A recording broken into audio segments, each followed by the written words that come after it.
पढ़ते हैं। अब हमारे पास जो अगला सवाल है वो है बलगम बहुत है, साइनस की भी प्रॉब्लम है, इससे जुड़ा हुआ एलर्जीज भी हैं। अब जैसे यूरोप वगैरह में या कनाडा में जो ठंडे ममालिक हैं, यहाँ पर जो है वो मुख्तलिफ़ किस्म की एलर्जीज बहुत ज़्यादा हैं लोगों को, तो साइनस में भी कन्वर्ट हो जाता है, बलगम की शिकायत बहुत है।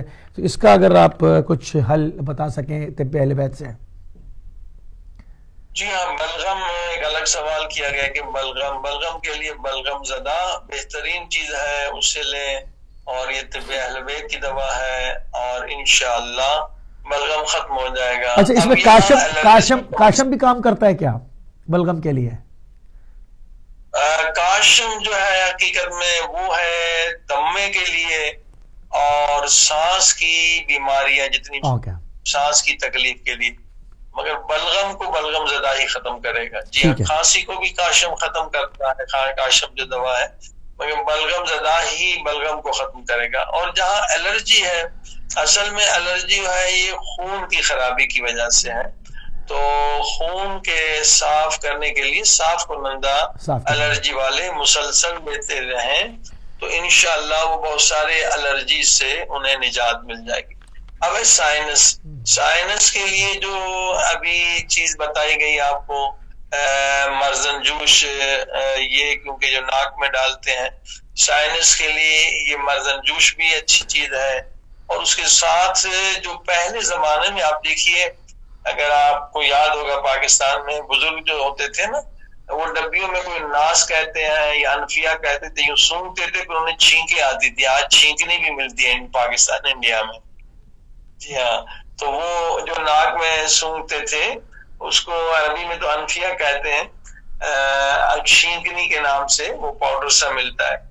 तो इसका भी जिक्र तिब्ब अहल बैत में मौजूद है। तो इसको दोनों नाकों में अगर आप वो खींचेंगे तो आपको छींके आएंगी। और आपको पता है कि छींक से जो है बहुत सारे फवायद मिलते हैं, और इस लिहाज से जो साइनस के मरीज हैं वो छींकनी पाकिस्तान में बहुत छोटी डब्बियों में अवेलेबल होती है। और पहले ये हम जब छोटे होते थे अक्सर बुजुर्ग ये रखते थे और उन्हें बहुत छींक आती थी, तो उससे ये बजाय इसके कि इतने सारे एंटीबायोटिक, इतने सारे केमिकल, और उसके बाद भी साइनस खत्म नहीं होता है अक्सर लोगों का। लेकिन इंशाल्लाह ये रोगन बनफशा का तेल और जो दो मैंने बताई चीजें मिर्गी के लिए, ये तकरीबन फालिज के लिए भी दोनों चीजें इस्तेमाल होती हैं तिब्ब अहल बैत में, फालिज हो या मिर्गी हो। अच्छा, यहाँ पर मर्जन जूस जो है वो उसका इंग्लिश नाम मर्जोराम है, और ये ऑनलाइन भी मिल जाता है, तकरीबन 1.5-2 पाउंड का इसका लिक्विड मिल जाता है, बहुत आसान है।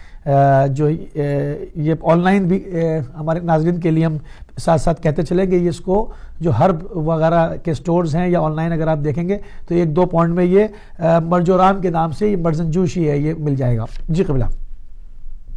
हाँ, बहुत जरूरी है। हमारे पास एक पेशेंट बेचारा अमेरिका में था, अस्पताल में था और पैरालाइज था। मर्जन जूस से फौरन फायदा होता है, लेकिन वो बेचारे ढूंढते रहे, उन्हें वहां पर ये चीज न मिली।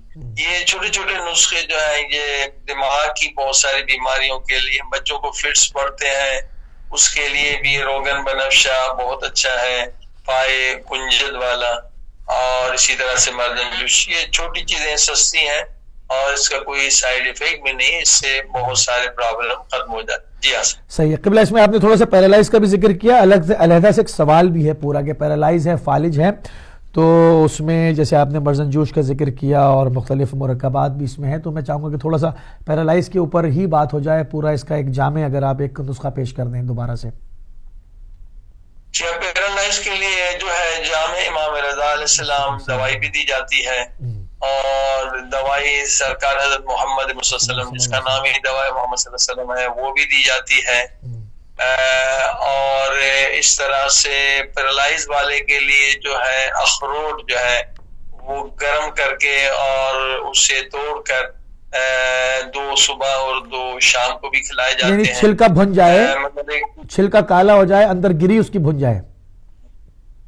हाँ, अंदर से काला ना हो, हल्का सा ओवन में रख के 2 सुबह और 2 शाम दिए जाते हैं। और उन पे ये सारी दवाओं के लिए जो है याद रखिए